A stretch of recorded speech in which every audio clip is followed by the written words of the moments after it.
Well, good evening, everybody. My name's Sandy Beach. I'm an alcoholic. How you all doing? Thanks for inviting me out. And I think this is a good idea to celebrate Bill's sobriety date.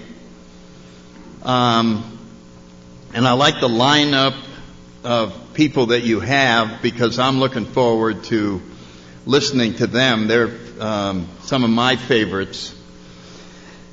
And I've been asked to kick this off by talking about the steps 1 and steps 2. I was trying to think how to start it on how important Bill thought these steps were. And it occurred to me that on page 60 of the big book, there's a line that says, being convinced we were at step 3. So we have 60 pages devoted to 1 and 2. Plus 20 pages in the Roman numerals that are leading up to, and I think we're up to 40 pages in the big book before we get to step 2. So there must be something incredibly important that happens in the taking of step 1. And I'm of the opinion that if it doesn't happen, the recovery is nowhere near what it could be, and in many cases doesn't work.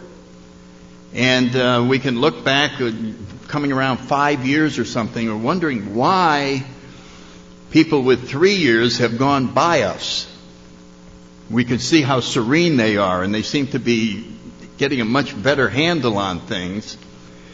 And in many cases, if we look back, it has to do with the fact that we did not take step 1 in its entirety, that we did not sit down long enough to understand the full implications of the first step and what it means. We admitted we were powerless over alcohol, that our lives had become unmanageable. And so that's what I'm going to try and do tonight, is to share what I think needs to be done in order to put ourselves in the maximum position to have the rest of the program work. I came up with a trick question, which is, there's many answers to the question, but I'm going to just give you mine. Why is AA a spiritual program? Now, the answer I came up with, because it has to be. And you go, well, why does it have to be? Because the disease of alcoholism requires nothing less. In other words, there's no non-spiritual answer to this problem. And that's saying a lot. In other words, it has to be a spiritual program. There's just no other way of addressing the situation that we have. And so we start out just reading the doctor's opinion. And I can imagine I wasn't asked to read it when I first came in. We were slow up in Washington. I swear we didn't get around to the steps until about 4 years. We just put the plug in the jug and went to meetings. And there were different parts of the country that did that. I mean, some of the old timers just said, just put the plug in the jug and go. And so I became familiar with a lot of this later on, and became totally engrossed in the steps and the spiritual part, and realized that how much I had minimized my own surrender in the beginning. And I came in out of a nut ward with the straitjacket and the wristband and all of those things, and still found myself thinking that my case wasn't as bad as yours. That it's just, I got a problem, but I am setting it up in my own mind that it's not this urgent one that the book talks about.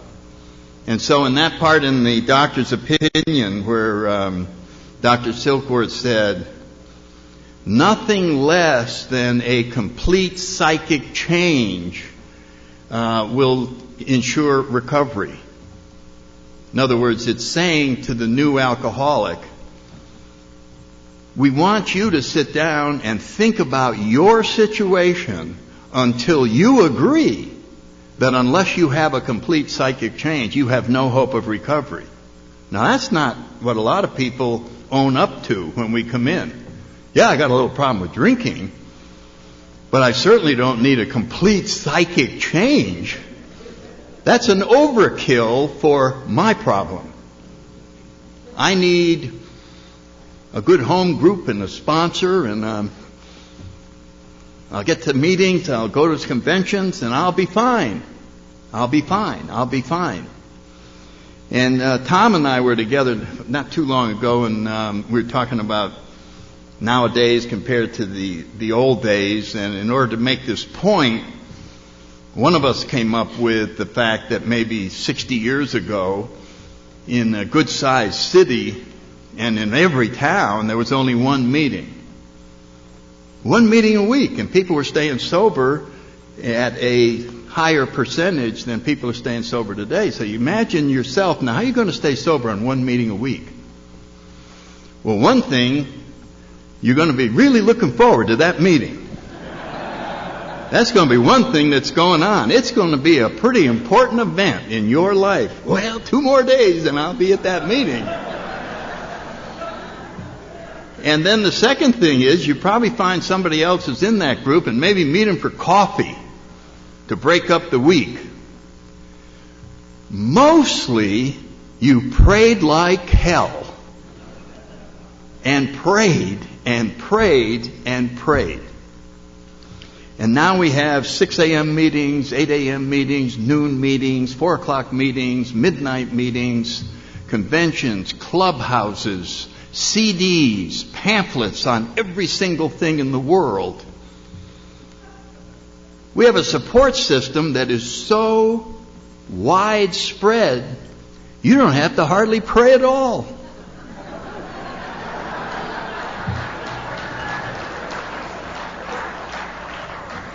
See, I'm talking about your personal spiritual growth. You don't have to hardly pray at all. I mean, and when we think about that, let's say, just hypothetically, that it's possible to have fairly good sobriety, having put in a good effort in the beginning and then sort of allowing the support system to hold you there at a level of pretty good sobriety. And Bill, I think somewhere quoted Abraham Lincoln as saying, the good was the biggest enemy of all of the best.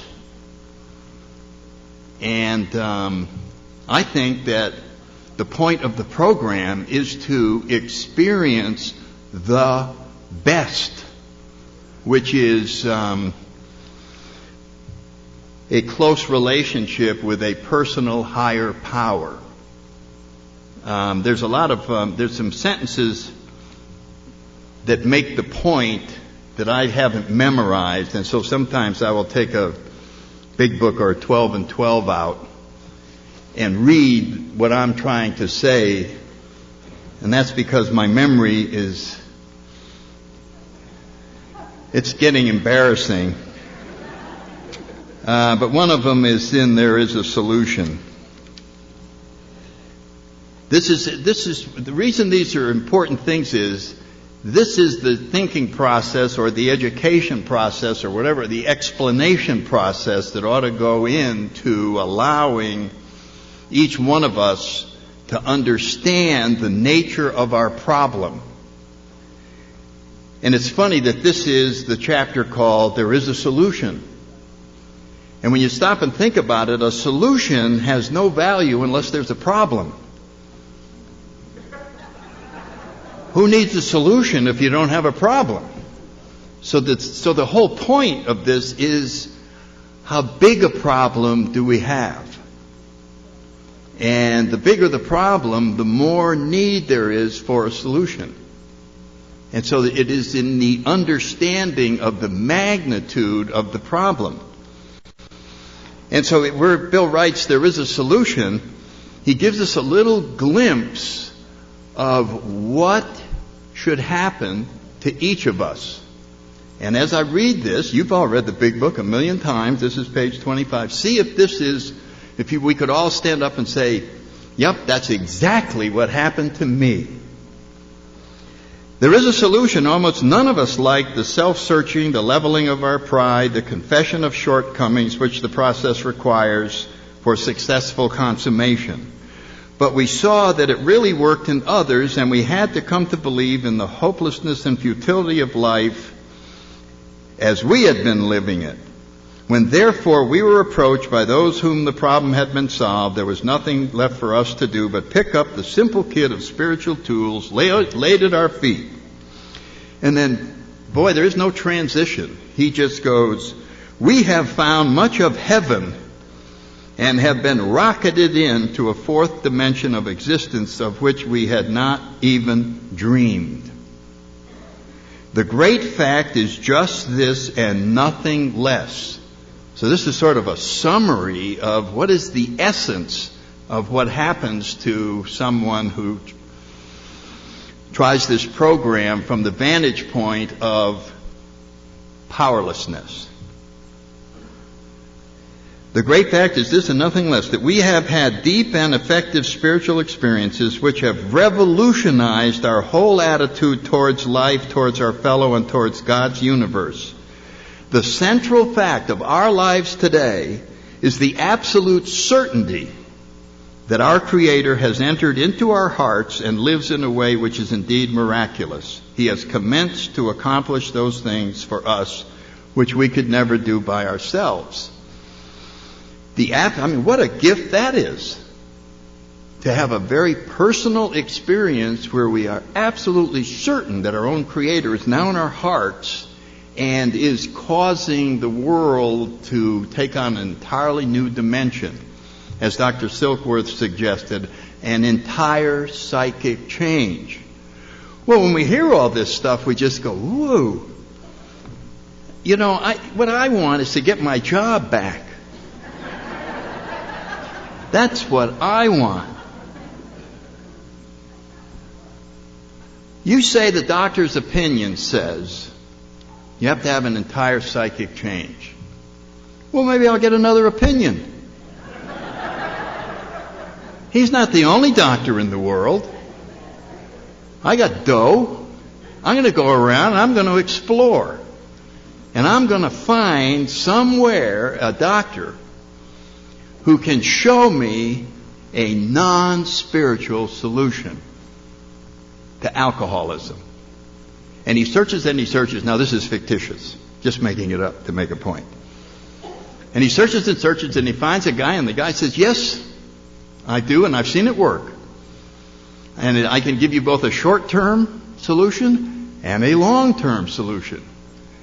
Well, I'd like to hear about it. He said, okay, short-term solution. You go up to a street corner where a cop is standing with no warning, bam him. Just try to knock him out. Knock him right down. This should get you 6 months.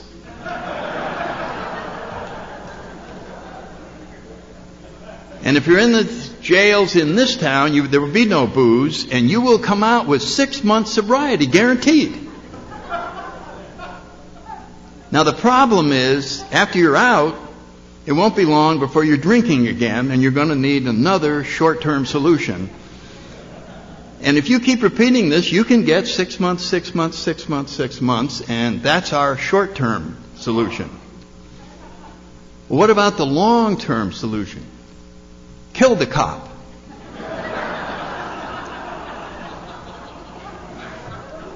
Now, I make these things up to make a point.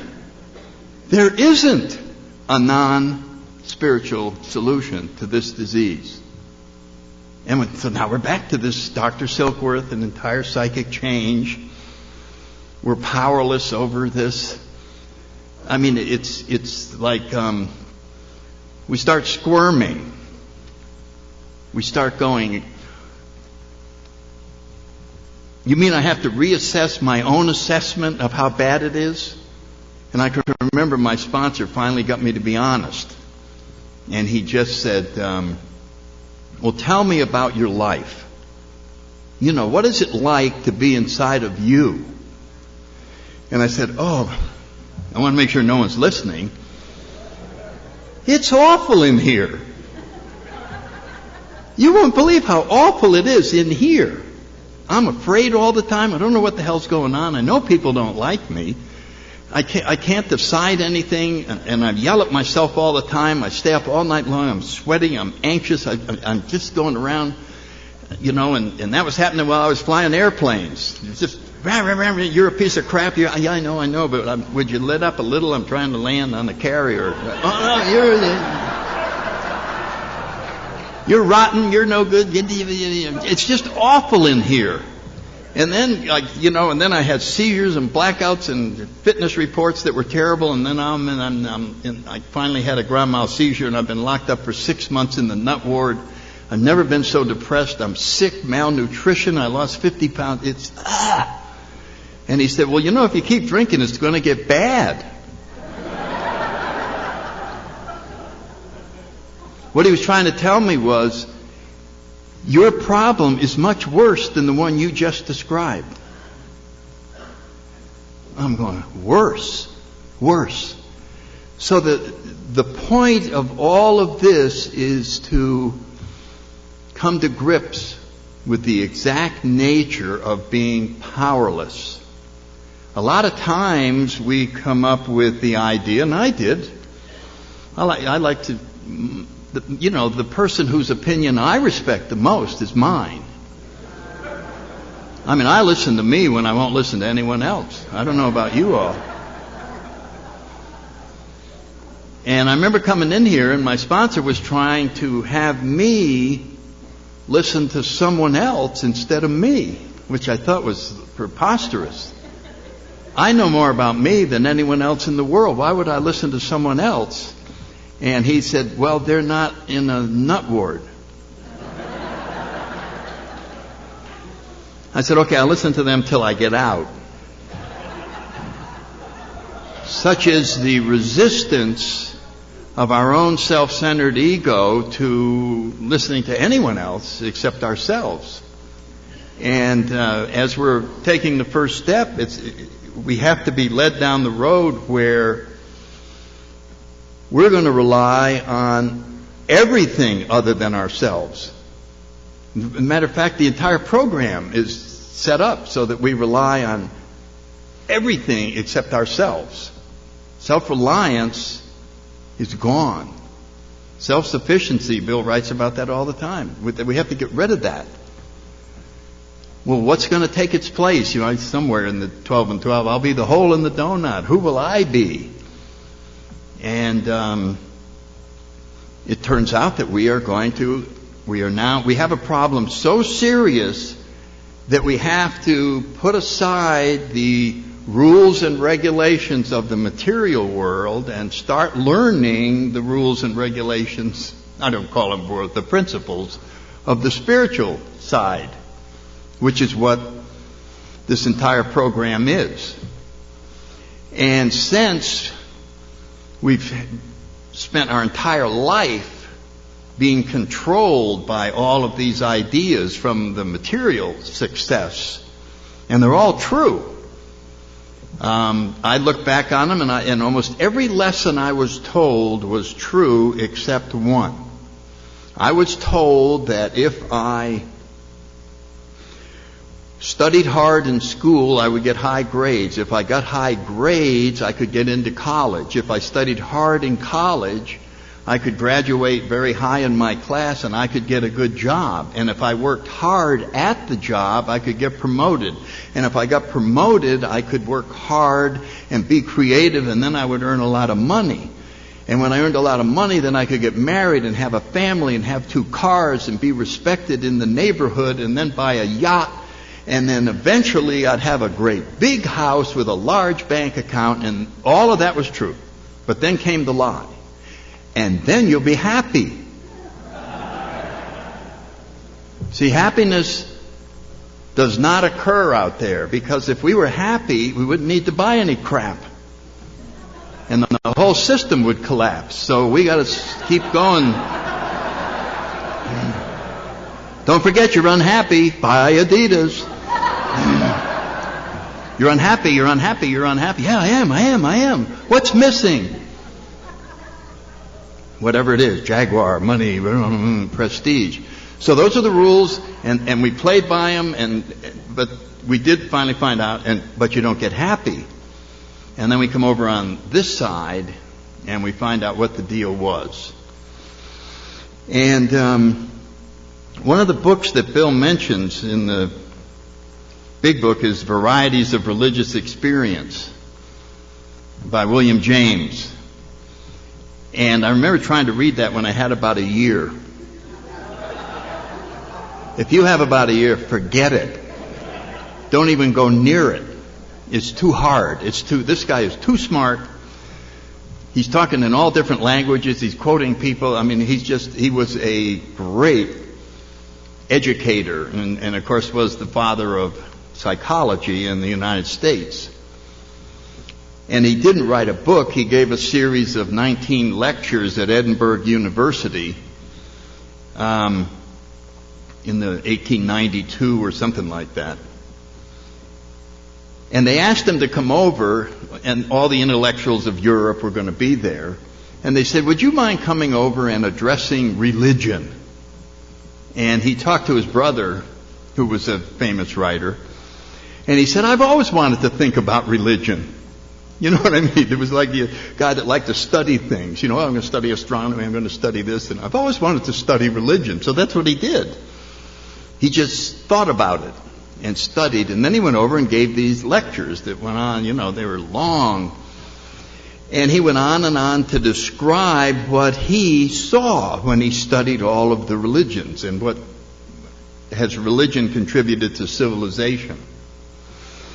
And to make a long story short, he basically concluded that the pomp and circumstances and the creeds and the hierarchy and the entire church structures and all of that had not contributed anything. Nothing. Sounds like a pretty bad rap, doesn't it? Well, he wasn't finished. He said, however, because of religions, there have been a large number of individuals who have had profound spiritual experiences. And those individuals are the most precious thing that ever happened to mankind. People like Bill Wilson. One profound spiritual experience, and you and I are having a pretty good life. And so, you can go back through saints and different people, Gandhi, I suppose, and people like that. And so that was his assessment, that was the real value, and therefore they're very important. Because these people, these teachers, these messengers have contributed the most valuable thing that has ever happened to our civilization.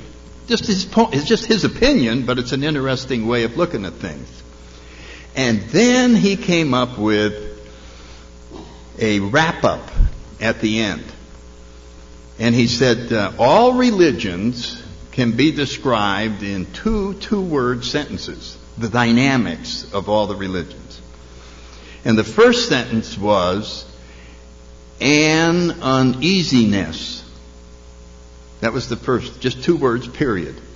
And he went on to say that men and women at their very best, when they're doing their very best, are still aware that there's something wrong.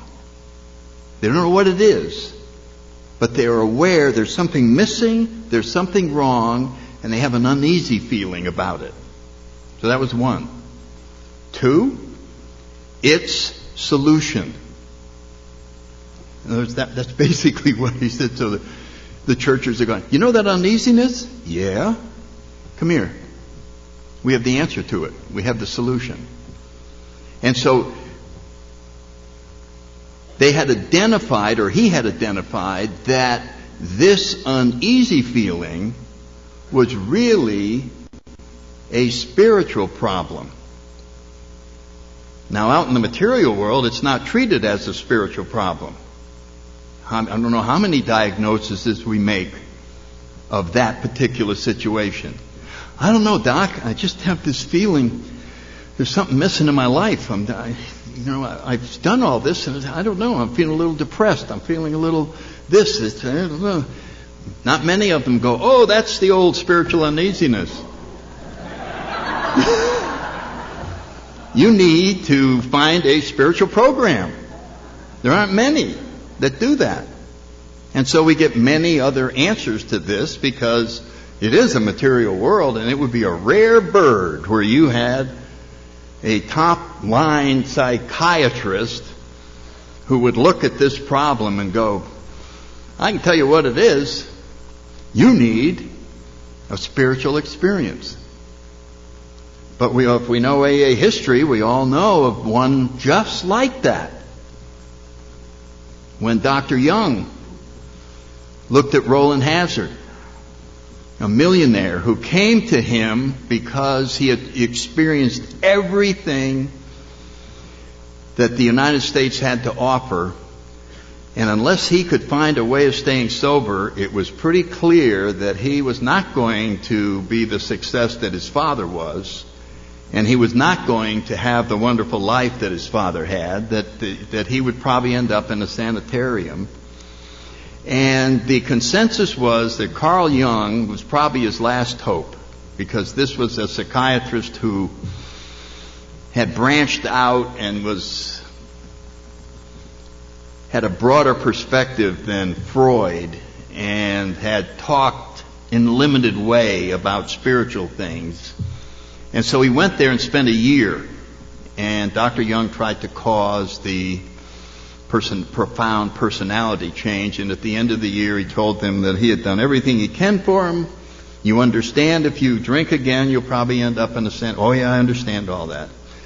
And not long after Roland left, he was with friends, and somebody said, you want a drink? And he said, yeah, that would be great. And he had a drink, and boom, he's an alcoholic. We know that his life started collapsing. And so he went back to Dr. Jung, and he said, I need more help. I don't want it to end up, what can I do? What can I do? What can I do? And this is that situation that I was making fun of earlier. Where are you going to find a psychiatrist that's going to look at this guy, a millionaire, charge any fee you want? And he looked at him and he said the great words that are so helpful to our program. There's nothing I can do for you. That is called helping someone take a first step. You follow what I'm saying? You know, at the end of chapter, or when we read chapter 5, we get to the ABCs, where alcoholic couldn't manage their own lives, and then B. What does B say? No human power could have relieved our alcoholism. Every time I read that, I think to Dr. Jung. This is it. There's no human power beyond him, and that human power just looked me in the eye and said, there's nothing I can do for you. That just about rules out anything on the planet helping you. It almost ensures a sanitarium, even though you got millions. That is not a comfortable position to be in. So Roland's pleading now. He assumed he'd stay there another year. It's too final. You know what I mean? It's like you're walking up the gallows or something. But wait a minute, doctor, you're the great doctor. Yeah, there's nothing I can do for you. Zero. Nothing. You know, but this is a real first step. This is taking it in spades. And then he said, now I have read of a few cases like yours where people have found a spiritual calling, a spiritual program, a spiritual group of people, and they have experienced a great spiritual psychic change, and they are staying happily sober.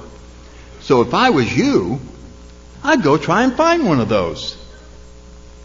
Now, my point in telling this story is, what if the first time that he came to see Dr. Young didn't treat him at all, but said, "Hey, you know what you ought to try? You ought to try one of these religious psychic changes. See you later." In other words, a suggestion was being made. Here's what you ought to try. He had not had the rug pulled out from under him yet. And he would have said, "Oh man, that ain't going to do any good. I'll go find someone who will spend a year with me." In other words, the point of the story is, we had to have exhausted every possible alternative until we are willing to do something as drastic as seek a profound psychic change. That's what I get out of that. And Roland did, and he did experience a tremendous relief from the disease of alcoholism and passed the message on to Ebby, and Ebby passed it on to Bill. And so we had a marvelous thing that took place as a result of a psychiatrist saying, "There's nothing I can do for you." Isn't that odd? That this is helping us understand our powerlessness. In other words, as we are sitting here thinking, we're going, "Well, am I as bad as Roland?" And the answer is yes. That's what being powerless over alcohol means. That's the type of first step that will give the most open mind possible to doing this transformation coming out of that world and now listening to the principles of the spiritual world or the spiritual program, whatever you want to call it.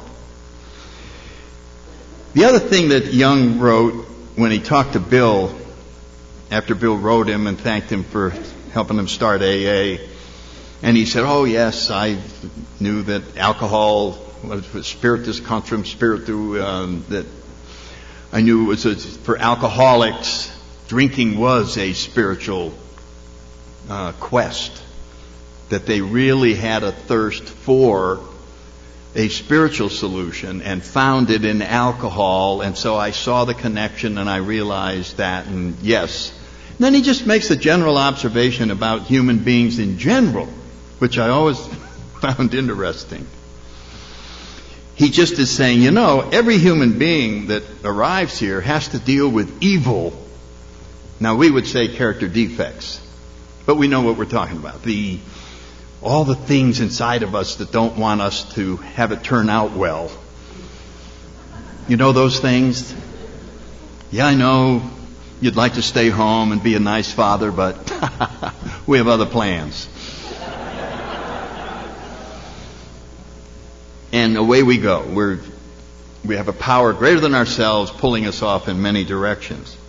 And so here's what Dr. Young says. And people struggle against that. And they always lose. Isn't that terrible? They always lose. And then he goes, with one exception.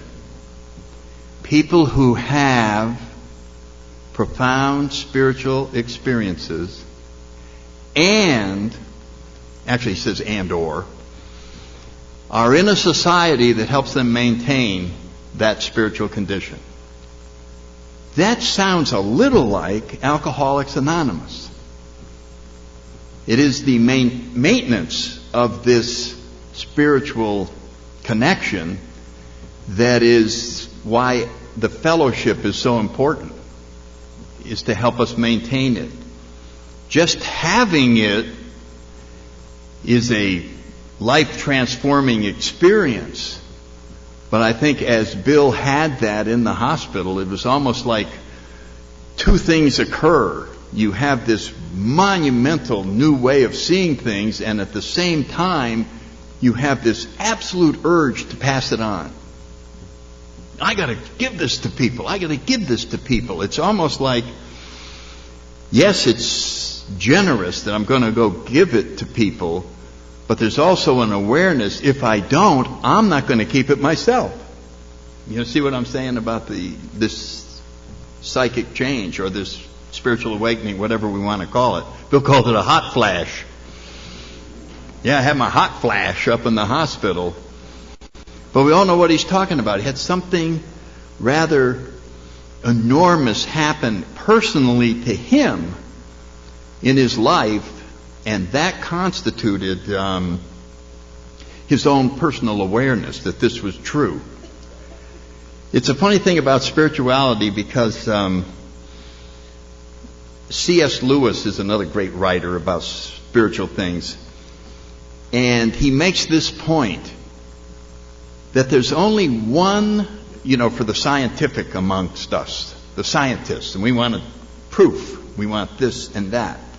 He said there's only one laboratory where spiritual experiments can be performed. That's inside of each of us. That's the only place that a spiritual experiment can be performed. And so, in a way, this is what is being asked of us. Once we are willing to accept the desperate nature, we are then said, well, you see the rest of these steps? These will lead to a solution to your situation. Your job is to perform the experiment and see what results you get. So in a way, you can look at this almost as, I'm doing a scientific experiment. They told me if I did this stupid inventory, I would start getting peace of mind. All right, I'll just keep track. I got none now. Okay, here we are, December, what is it, the 10th? December 10th. No peace of mind. 11th, no peace of mind. And then, hey, January 15th, little peace of mind. Just a coincidence. January 16th, hey, what's going on here? Are we seeing results from an experiment? That is a way of, so we're suspending our own control over the management of our lives due to the desperate nature of our situation, but we're still in charge of evaluating the results. And I always like to look at the big picture that way, that's what the deal is. I was telling Sue before dinner that if someone asked me to describe Alcoholics Anonymous, the program, not the fellowship, the program of Alcoholics Anonymous in 2 words, these are the words I would use. Seek God. That's it. That's the whole deal. But first, we're never going to do that unless we have to. You can agree that that probably would be the most healthy, rewarding gift I could give to myself, but I'm not going to do it until I get a yacht. I'm not going to do it until, there's too much pleasure and there's too much out here. So the only people that we know, people like us, that do that are people who have to. So if you look back on the gifts that are given to us, the gift of desperation is the number 1 in my book, the gift of desperation. So that now I suddenly go, it's not an option that I seek this. And when I say God, it's God as I understand Him. It doesn't mean any definition. It means something bigger than myself, my own creator, whatever we want to fill in, that I have to get in touch with this. And then we can go back in the early pages of the big book, and it tells us what the purpose of the book is. What is the main objective of this book? What is this book for? What is the big book? What is this supposed to do? And it says its main purpose is to enable us to find a power greater than ourselves that will solve our problems. And that gives us, right at the very beginning, a clue of what spiritual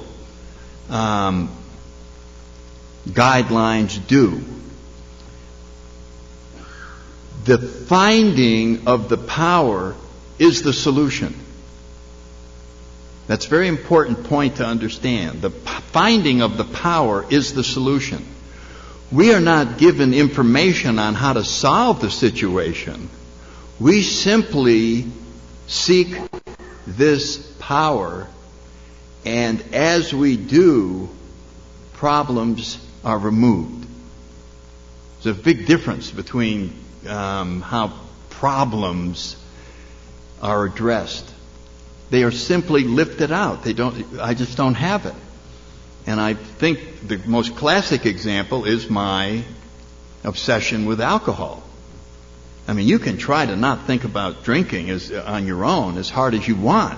You remember that? And I remember doing that. Yeah, drinking's my problem. I think about drinking all the time. They're right. But I don't want to cave into your solution, so I'm home coming up with, I'm going to teach myself how to not think about drinking. And I'm going to start at 8. As soon as the clock gets to 8, so go ahead, beer. Okay, now, here we go. Hey, birds singing, hi. I'm not thinking, I'm just talking, I'm just going, Budweiser.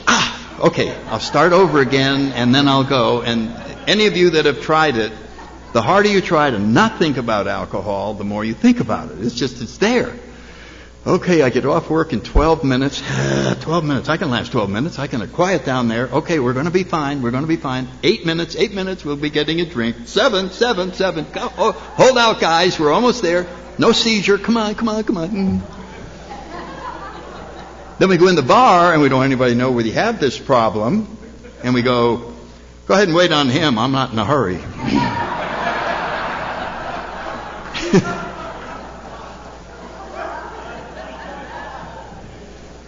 And down inside, there's a whole rebellion going on. What the hell are you talking about? We're not in a hurry.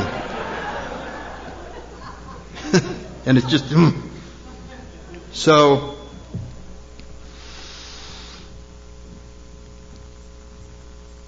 if you're new, and I know your sponsor's working with you, and you're on this step, the first step. This is... the one Bill says we take 100%. No reservations. I'm powerless over alcohol, and my life is totally unmanageable, meaning I don't know how to manage my life. I make decisions against my own interest. I'm the last person that should be in charge of me. I mean, that's a big admission. It is not that when you drink, you lose control. As Clancy said, I've heard him say it many times, that's not a problem. If that's your only problem, then not drinking will solve it. You follow what I'm saying? It's like if you have an allergy to strawberries, but you don't know it. But you know sometimes when you eat, you have this terrible thing and you can't breathe and you're covered with blotches and you feel terrible, and after years of testing, the doctor says it's strawberries. If you simply don't eat strawberries, you will never have any more of those attacks. You'll be absolutely free of the problem. And you don't. You go to your neighbors and they have strawberry shortcake and you say, no thanks, I'm not going to have dessert tonight. It's just, that's it. You got the information and you're on your way. You don't meet with other people who can't eat strawberries.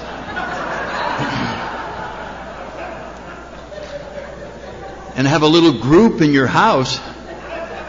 How'd it go today, Tom? Oh, it went okay until I got over to the ice cream place and the strawberry jumped out at me. And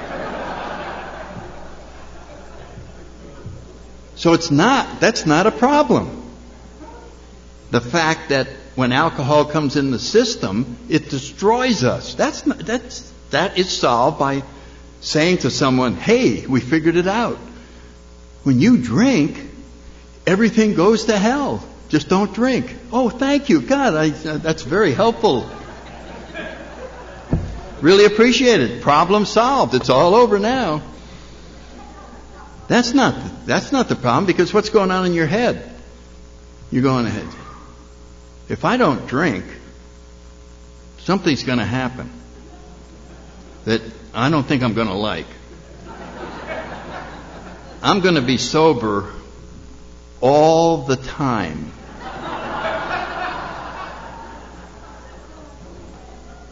I'm going to be sober 24 hours a day, 7 days a week, all month, all year, all the time, and there's never going to be a break.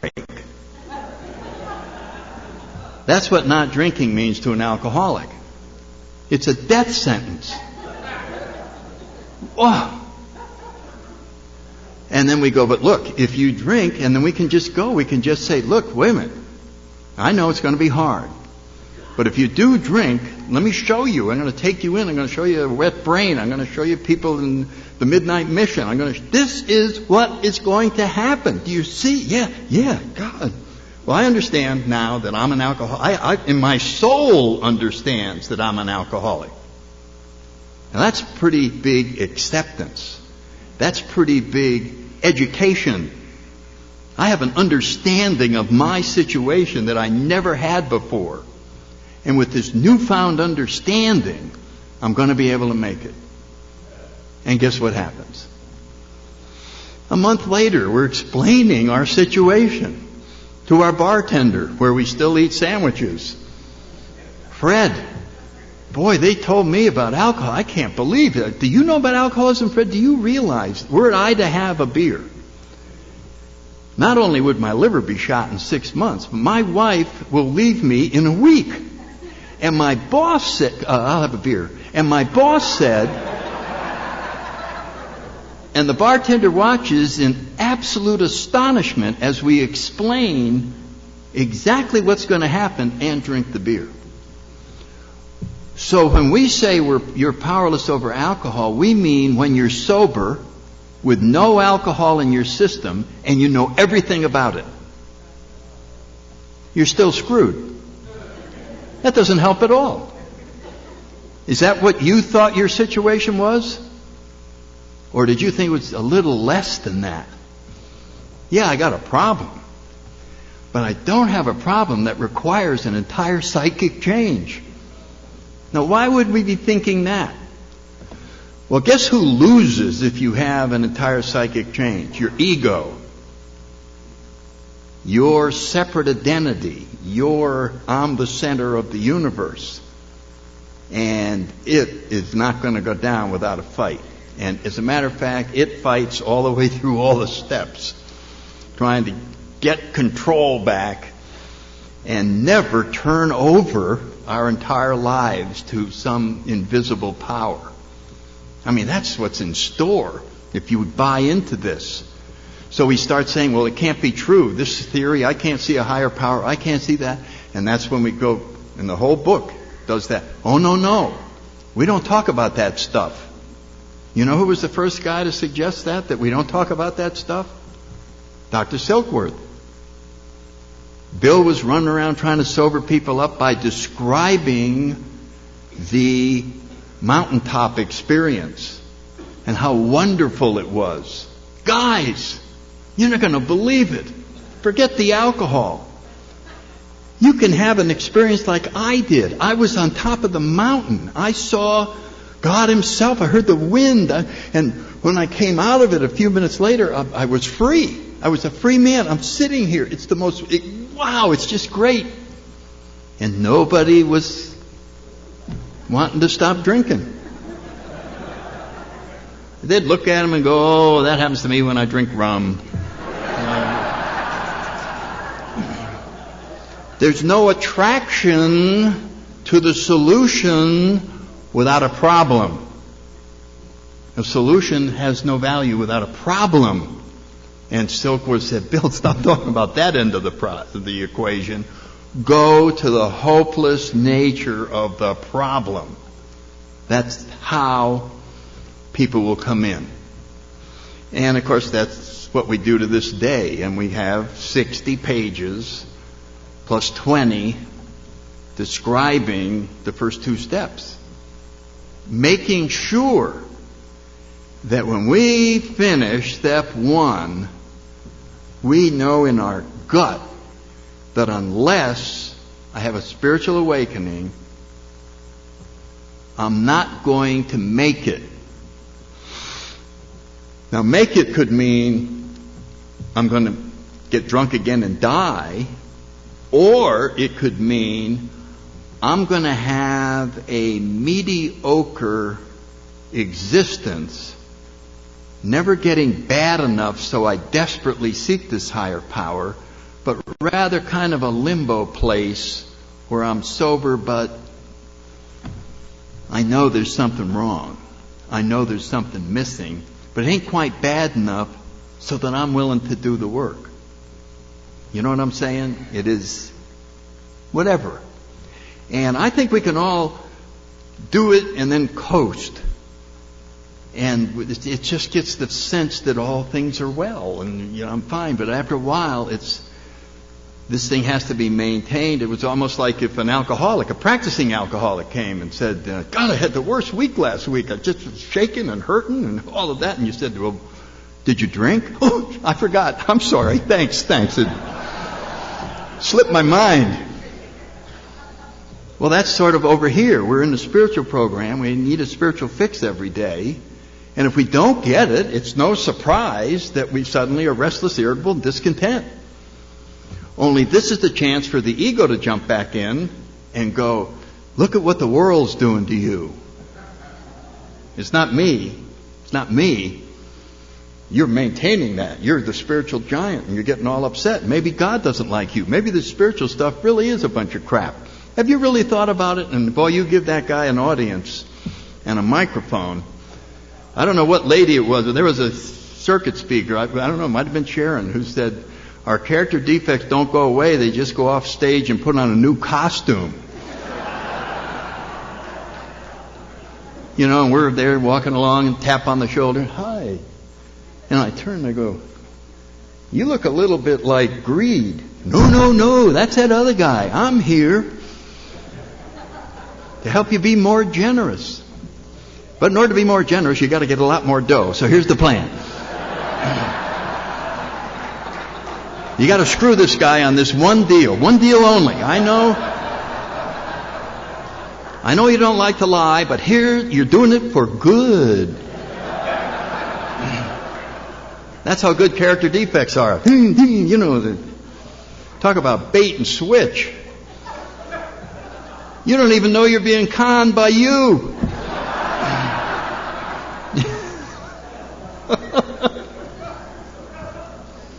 Oh.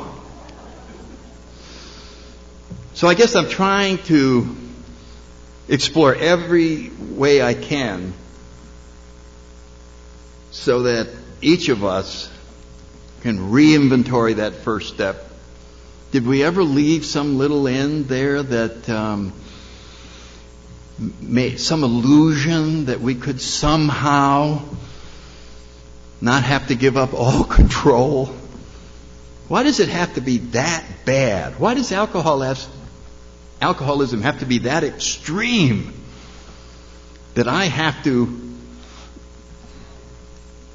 go over this place? I mean, this stuff here is pretty extreme. A profound psychic change, a spiritual awakening. God, okay, I'm going to give it a try. That was the thing. And that brings us to the second step. The second step would imply, if you were to get people who were used to religions or something like that, and they said, oh, well, here's a very important step. We came to believe that a power greater than ourselves could restore us to sanity. The came to believe part. Now, if you were to ask people outside of AA, they would go, oh, came to believe. Let me imagine how that happens. It happens because someone explains this higher power and gives you the history of this higher power and the miracles that this higher power has performed and the history of thousands of years of this power influencing the planet, and it is the most wonderful, supreme in this, and you study it and you suddenly go, yeah, oh, I see that, and you start coming to believe in this. Well, that's not the process that happens in here. AA has no higher power. There isn't any power that we can bring up on the stage here and go, okay, you finally said you need a higher power. Here it is. Whatever it is. Allah. Finally, we're going to disclose this power to you. No, there isn't any. So there's no a God for us to tell you about. So how are we going to get somebody to come to believe in a power greater than himself? Well, how about if we reworded the step just temporarily? Wouldn't you agree, now that we've done the first step 100%, and you're now 15 times as afraid as you were, wouldn't you agree that perhaps, unless there is a higher power, you're screwed? And if you went, it's starting to appear that way. That is called coming to believe.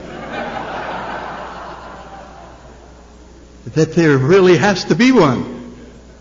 And as we believe, it happens.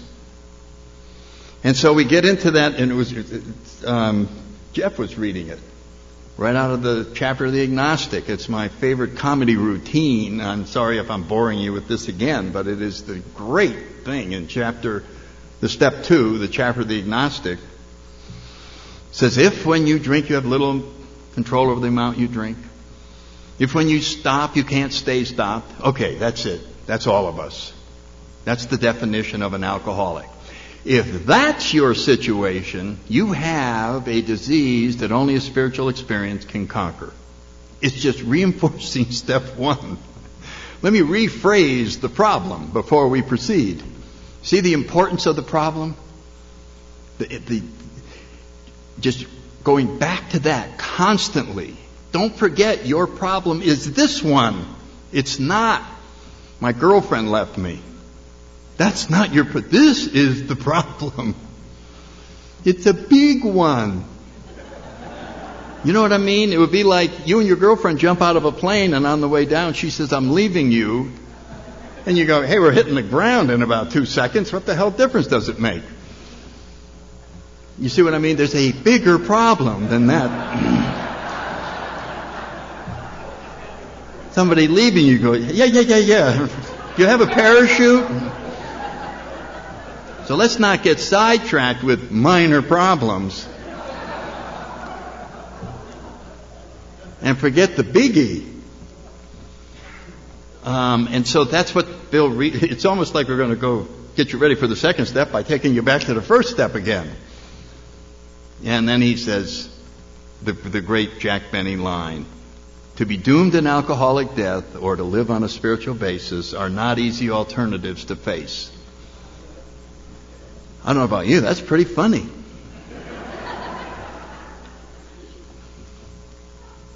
If there's somebody new here, let me explain why it's funny.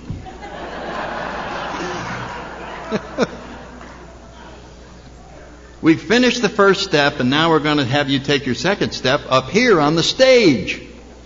So I call you up, like Bob Barker. Oh, come on up, Henry. Yeah. We're right at the second step. We're ready. Are you ready? Yeah. Okay, well, we got 2 doors. They're right behind me. All you got to do is choose one door. Okay, yeah. Okay, door number 1, die an alcoholic death.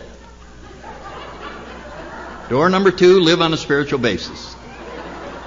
Okay, Henry, what's it going to be? And I can tell you what everyone else did. This is what they did. Whoa.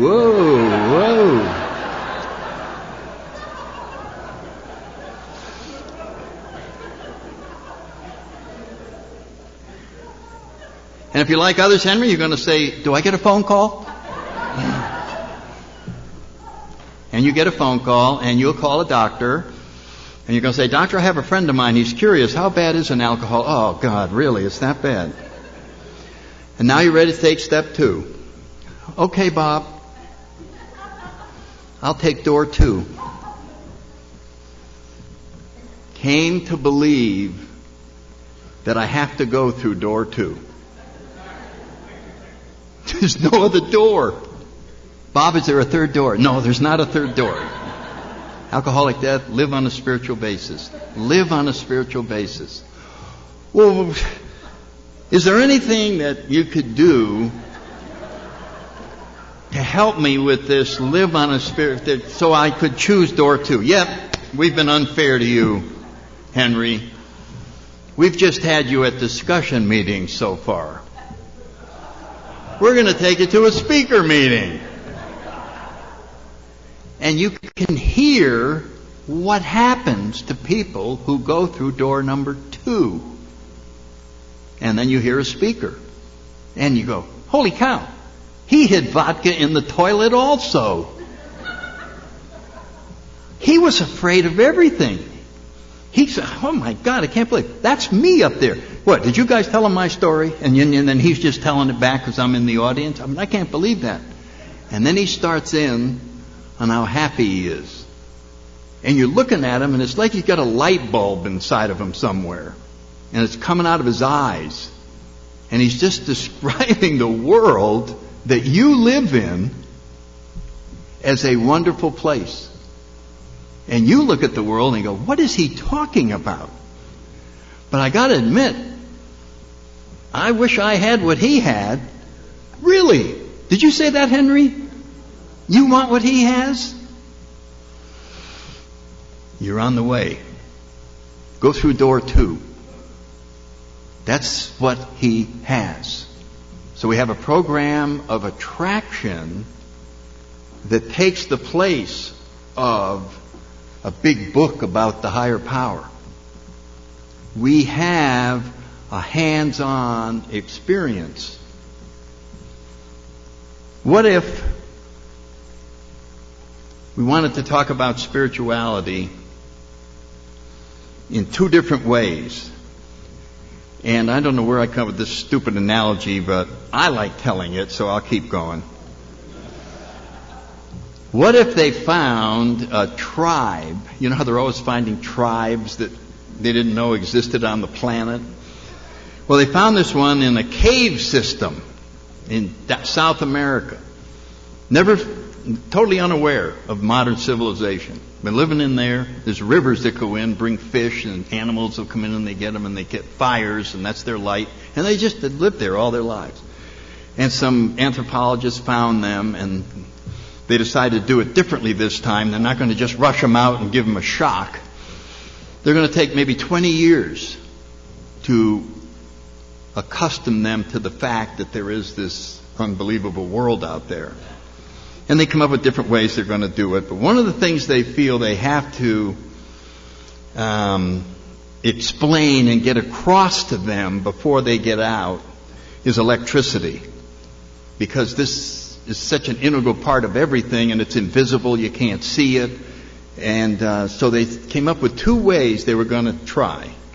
The first way, which was the intellectual way, was, and this I would compare to churches, was to explain electricity over a period of 5 or 6 years until this very primitive person had an idea of what an electron was and resistance and wires and all of that, and could pass a college test on electricity.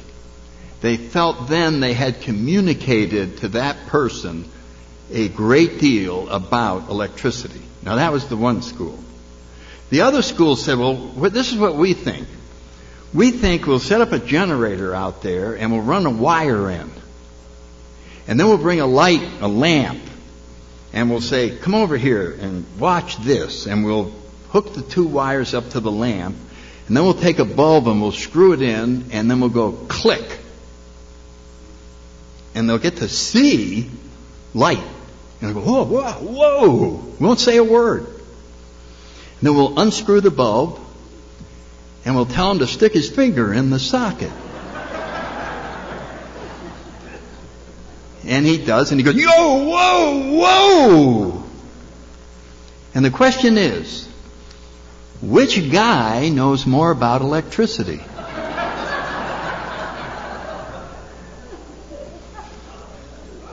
AA uses the second approach. They show you a spiritually illumined person who shouldn't be that happy. I mean, they're sick, or they got something going on, and the business isn't doing that well, and their kid just ran away, and here they are. Life is great. Come on in. This is when you're going, what is that? And they're just radiating, and the circumstances don't justify that. And we grab your finger and stick it in a light socket, which is what the steps do. They lead to your own voltage, and you are aware of something that you don't understand. And it turns out you don't have to understand it to use it. You don't have to understand it at all to have it work. You can go and on your own personal journey and try to have a name for this marvelous transforming power, or you can just keep your finger in the socket and call it whatever you want. Well, ouch. Sure glad you're in my life, because you transform everything every time I touch you. And so the second step is coming to believe, first of all, that unless there's a higher power, and second of all, that other people have demonstrated it, and that based on that, the desperate circumstances and the fact you've gotten a glimpse of it, you are willing to proceed and go through that second door and hopefully never look back.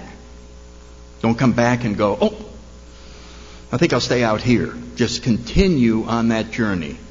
Bob asked me to, I'm going to wrap up shortly, to relay what my sponsor did. This was the ultimate spiritual test. Are you ready? This is my sponsor's way of getting me spiritual. It was, a number of months. I mean, we're probably a year and a half or something like that, because early on we didn't get into the steps, and then it was a big deal. And he said, now would you level with me about your spiritual side? I was brought up Catholic, and I took off out of the church like a shot the second I could. Scared me to death. I saw the crucifix, and my interpretation was, that's what God did to His only Son He loved. What's He going to do to me? Very frightening thing. And he said, would you be honest with me? I'm going to ask you a few spiritual questions. Yes, Bill, I'll be honest. How much do you pray? I said, Bill, I don't pray at all. I don't believe in prayer. I went to the church. It's stupid. There's no one listening. Sorry, Bill. Put me down. 0 praying. Okay? At least you're being honest. 0 praying. Good. Okay, how often do you go to church? I don't go to church, Bill. I don't even like to go in looking at churches. Like a cathedral in Paris. Forget it. 0. Okay, 0 church. That's fine. That's fine. Okay, now meditation. How often do you sit and contemplate? I don't. I'm busy, Bill. I'm trying to earn a living. I got 6 kids. No. Okay, 0. So 0, 0, 0. Last one. Do you ever read spiritual books? Do you ever try and get guidance? Do you try and expand your horizon? No, Bill, I don't. That's all crap. I've looked at the people in the New Age section. Oh, God. 0. Then he asked the spiritual jackpot question. So how's it going?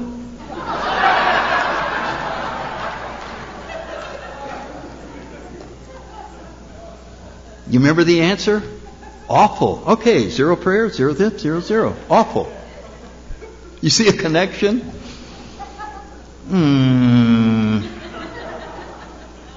And so that brings us to, I think, the end of this. Wait a minute, there's a line at the end of the chapter of the agnostic.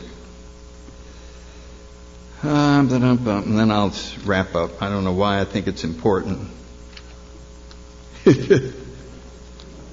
But that is the end of the second step.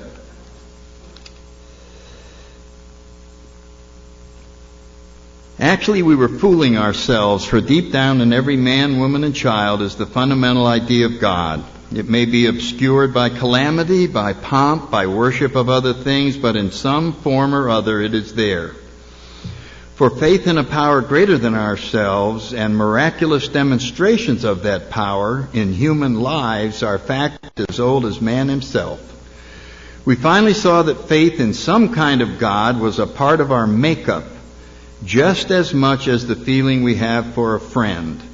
Sometimes we had to search fearlessly, but he was there. He was as much a fact as we were. We found the great reality deep down within us. In the last analysis, it's only there that he may be found, and so it was with us. And at the very end, he has come to all who have honestly sought him. When we drew near to him, he disclosed himself to us.